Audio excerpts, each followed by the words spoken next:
Bercerita, Diklat Dasar PAUD.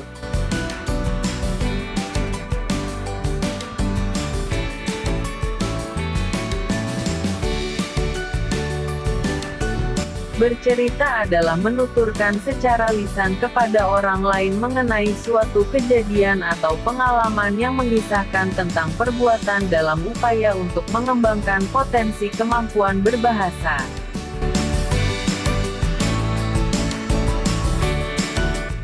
Dongeng adalah bentuk sastra lama yang bercerita tentang suatu kejadian yang luar biasa yang penuh khayalan atau fiksi yang dianggap oleh masyarakat suatu hal yang tidak benar-benar terjadi.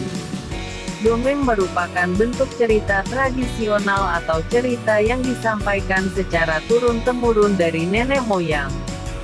Dongeng berfungsi untuk menyampaikan ajaran moral, mendidik, dan juga menghibur.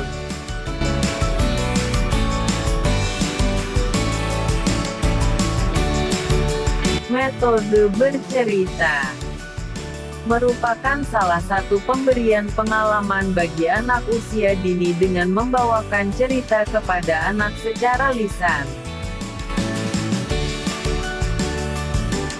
Cerita yang dibawakan guru. Pertama, harus menarik, unik dan mengasyikkan.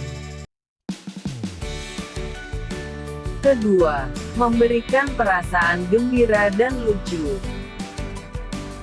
Ketiga, berkaitan dengan lingkungan keluarga, sekolah dan luar sekolah.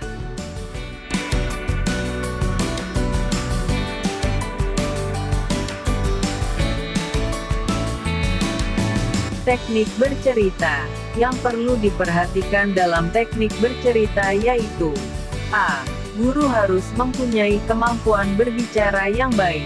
B. Guru harus memahami karakter pendengar. C.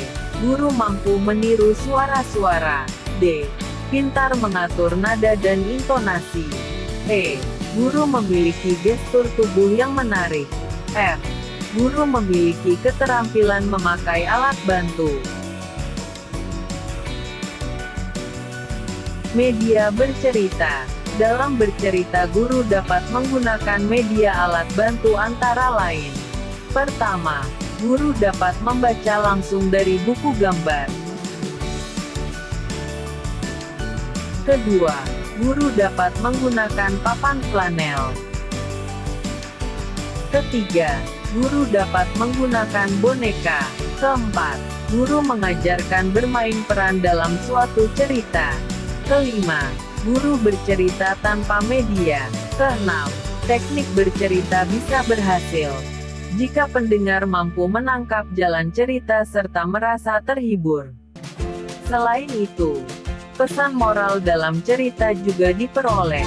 Itulah semua media bercerita. Dasar-dasar akting. Akting merupakan cara untuk menghidupkan sebuah peran.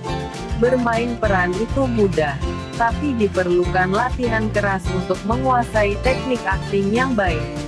Hal ini dikarenakan guru akan berhadapan langsung dengan peserta didik anak-anak PAUD. Kemampuan komunikasi serta olah tubuh itu sangat penting. Cara meningkatkan kemampuan mengolah pikiran ada 6 yaitu: pertama, konsentrasi. Kedua, imajinasi. Ketiga, ingatan emosi. Keempat, observasi pengamatan.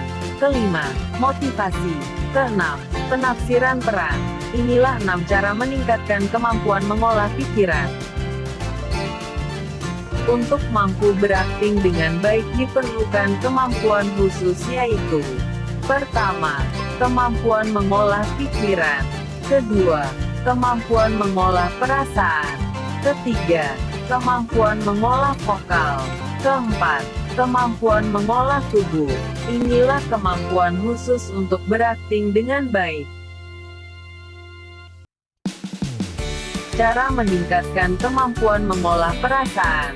Ada 2 cara yaitu: 1. Emosi. 2. Penghayatan.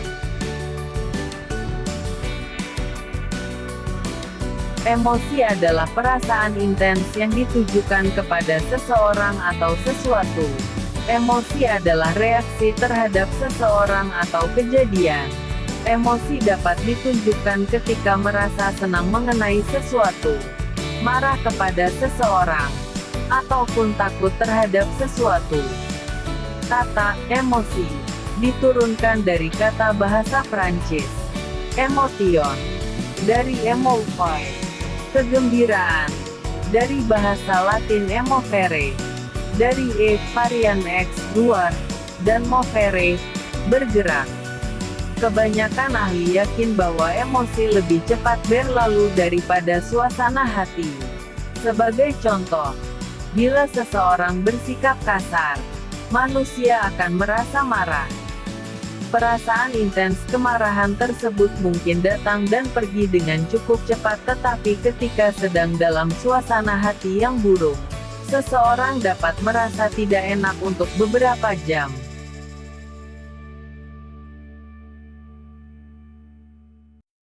Cara meningkatkan kemampuan mengolah vokal ada dua, yaitu: yang pertama, artikulasi, yaitu melatih pernafasan. Dan ada 3 teknik dengan melatih pernafasan, yaitu: A. Bernafas dengan benar, B. Terkontrol, C. Pemupukan energi kreatif. Yang kedua, intonasi, yaitu membaca dan mengeja huruf. Pertama, membaca dengan kejelasan kata dan suku kata. Kedua, mengeja huruf hidup atau mengeja huruf mati. Itulah 2 cara meningkatkan kemampuan mengolah vokal. Cara meningkatkan kemampuan mengolah tubuh. Ada 4 cara meningkatkan kemampuan mengolah tubuh, yaitu: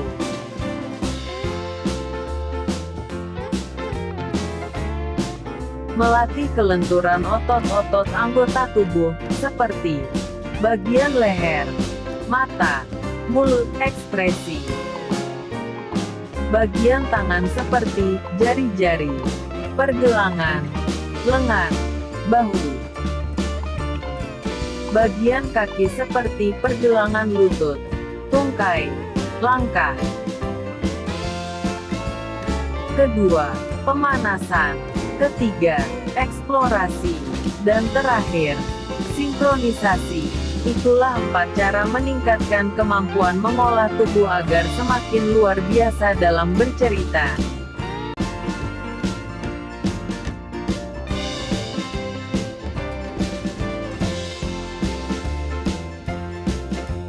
Terima kasih.